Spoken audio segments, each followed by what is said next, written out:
Bismillahirrahmanirrahim. Assalamualaikum warahmatullahi wabarakatuh.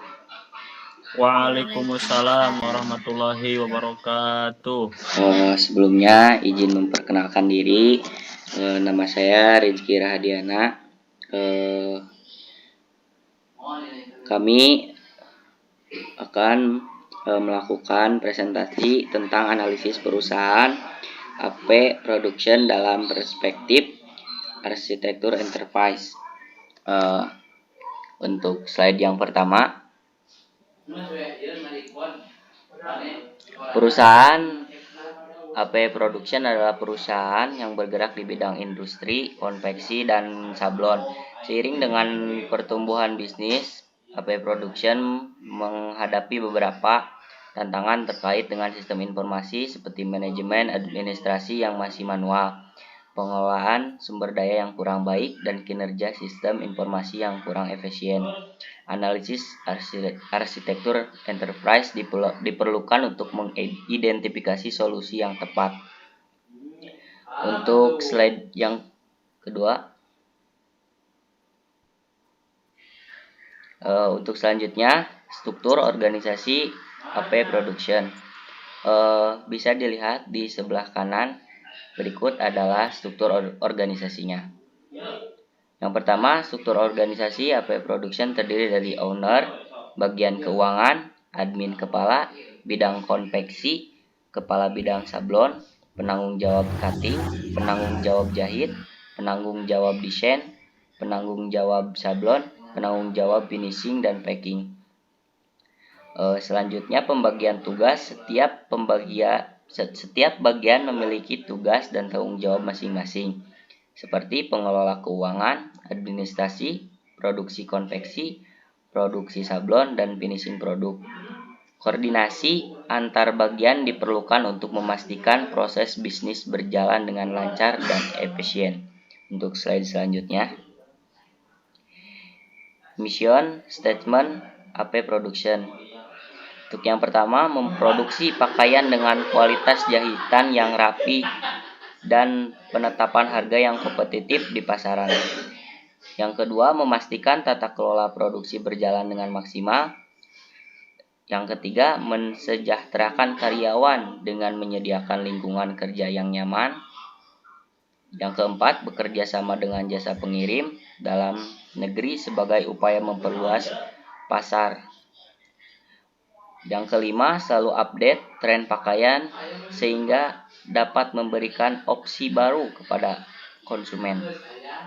Untuk slide selanjutnya. Untuk slide selanjutnya, value chain AP Production. Bisa dilihat untuk gambarnya. Aktivitas utama, poin pertama, desain menerima pesanan dari pelanggan, membuat desain sesuai dengan kebutuhan pelanggan dan menyetujui desain. Selanjutnya, pembelian bahan baku. Membeli bahan baku seperti kain, benang, tinta dari pemasok terpercaya. Selanjutnya, pemotongan bahan baku. Memotong bahan baku sesuai dengan desain yang telah disetujui. Selanjutnya, sablon. Melakukan sablon pada bahan baku dengan menggunakan tinta dan teknik sablon yang sesuai. Selanjutnya, penjahitan. Menjahit bahan baku menjadi produksi dengan sesuai desain yang telah disetujui.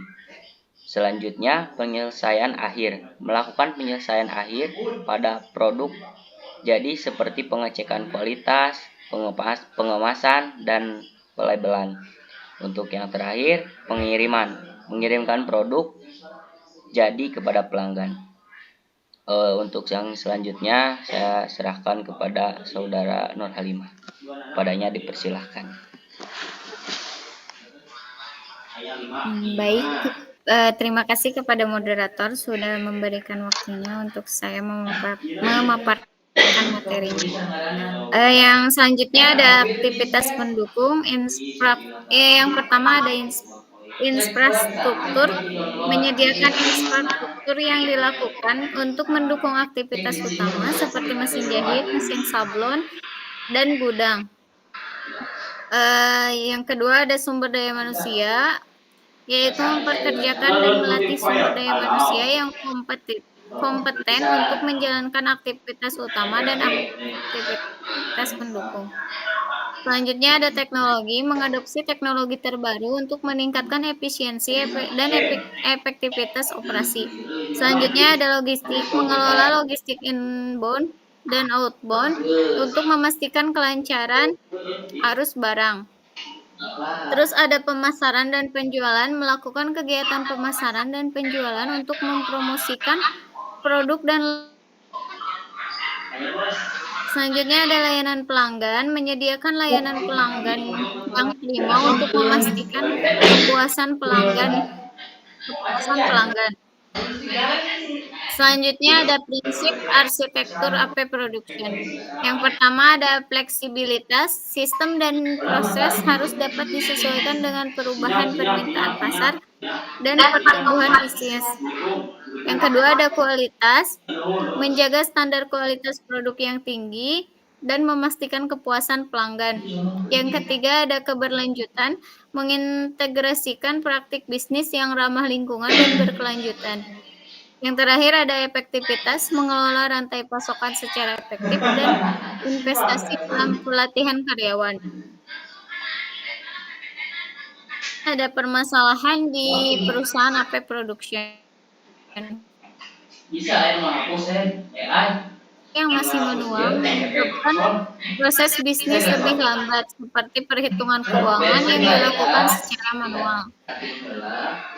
Yang kedua ada pengelolaan SDM. Pengelolaan SDM yang masih kurang seperti rekrutmen karyawan yang masih dilakukan secara manual dan belum bisa menjangkau SDM secara luas. Yang ketiga ada kinerja sistem informasi. Kinerja sistem informasi dalam perusahaan AP Production masih kurang baik dalam pengelolaannya. Selanjutnya ada solusi untuk perusahaan AP Production. Yang pertama ada sistem administrasi, membuat sistem yang mengatur administrasi perusahaan dengan fitur disesuaikan kebutuhan. Yang kedua ada sistem pengelolaan SDM, membuat sistem pengelolaan SDM yang dapat diakses secara online untuk rekrutmen dan pengelolaan karyawan. Yang terakhir ada sistem informasi terpadu, memfokuskan seseorang yang ahli di bidang SITI untuk mengelola sistem perusahaan. Terima kasih kepada Saudari Nur Halimah. Untuk selanjutnya akan disampaikan oleh Muhammad Mulyadi. Kepadanya dipersilahkan. Terima kasih pada moderator yang telah memberikan kesempatan buat saya untuk memaparkan hasil penelitian di PT AP Production. Baik di dalam PT atau perusahaan memiliki yang namanya arsitektur. Di arsitektur di perusahaan AP Production terdiri ada 2 arsitektur, yaitu yang poin pertama ada arsitektur bisnis, yaitu terdiri dari manajemen administrasi, yaitu menggunakan sistem informasi untuk mengatur administrasi perusahaan secara terkomputerisasi. Poin kedua yaitu pengelolaan SDM menggunakan sistem informasi untuk mengolah sumber daya manusia secara efektif. Lalu poin ketiga yaitu kinerja sistem informasi, yaitu mengoptimalkan sistem informasi perusahaan dengan dukungan ahli bidang SI, informasi atau IT. Lalu poin kedua ada arsitektur aplikasi di PT AP Production. Terdiri dari aplikasi manajemen administrasi, yaitu aplikasi untuk mengatur administrasi atau administrasi yang dibutuhkan perusahaan seperti pencatatan keuangan, lalu data pelanggan dan laporan sehari-hari. Lalu poin kedua ada arsitektur aplikasi pengolahan SDM, sumber daya manusia, yaitu meliputi aplikasi untuk mengelola sumber daya manusia seperti data karyawan, absensi, dan rekrutmen. Langsung poin ketiga dari arsitektur aplikasi, ada aplikasi manajemen sistem informasi, yaitu aplikasi untuk mengelola sistem informasi perusahaan secara terpadu dan efektif. Lalu setelah arsitektur aplikasi, perusahaan juga ada peluang dan solusi untuk perusahaan AP production, yaitu terdiri ada 3 poin, yaitu 1 manajemen administrasi juga, yaitu menggunakan sistem informasi untuk mengoptimasi proses administrasi seperti pencatatan keuangan dan pengelolaan data pelanggan. Lalu poin kedua yaitu pengelolaan SDM, meliputi mengembangkan sistem informasi sumber daya manusia yang dapat diakses secara efektif karyawan dan calon karyawan untuk meningkatkan efektivitas pengelolaan sumber daya manusia.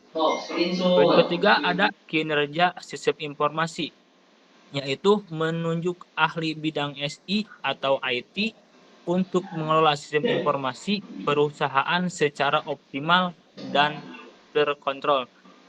Mungkin itu poin-poin yang teman-teman sampaikan. Kemudian ada kesimpulan dari keseluruhan penelitian, yaitu meliputi yang dibahas dari atas oleh Pak Rizky, yaitu ada kebutuhan digital administrasi, yaitu sistem administrasi yang saat ini masih manual menghambat efisien operasional perusahaan. Implementasi sistem informasi yang baik dapat meningkatkan kecepatan dan akurasi dalam pengolahan administrasi. Lalu kesimpulan poin kedua yaitu pengelolaan sumber daya manusia yang lebih baik. Saat ini pengolahan sumber daya di perusahaan belum optimal, terutama dalam proses informasi sumber daya manusia, yang terintegrasi dapat membuat perusahaan dalam pengolahan sumber daya manusia dengan lebih efektif. Lalu poin ketiga ada peningkatan kinerja sistem informasi. Sistem informasi yang ada saat ini tidak mampu memenuhi kebutuhan perusahaan dalam memproses data dengan cepat dan efisien. Jadi lalu diperlukan peningkatan dan perbaikan pada kinerja sistem informasi agar dapat mendukung produktivitas pertumbuhan bisnis perusahaan. Lalu yang terakhir ada poin keempat, yaitu penerapan TOGAP ADM, yaitu penggunaan metode TOGAP ADM dalam perancangan arsitektur interface, memberikan struktur yang sistematis dan mendetail dalam mengidentifikasi kebutuhan bisnis dan teknologi, serta dalam merancang solusi yang tepat. Metode ini membuat perusahaan dalam menyelaraskan strategi bisnis dengan arsitektur teknologi. Mungkin dari saya cukup sekian yang bisa sampaikan. Sebelumnya mohon maaf bila banyak kekurangan. Kami kembalikan dulu ke moderator. Terima kasih kepada Muhammad Mulyadi yang telah menyampaikan poin-poin tersebut. Jadi dari awal sampai akhir mungkin hasil kerja kami dicukupkan sekian. Untuk kelebihan dengan kekurangannya mohon dimaafkan. Wabillahi taufik wal hidayah. Wassalamualaikum warahmatullahi wabarakatuh. Waalaikumsalam.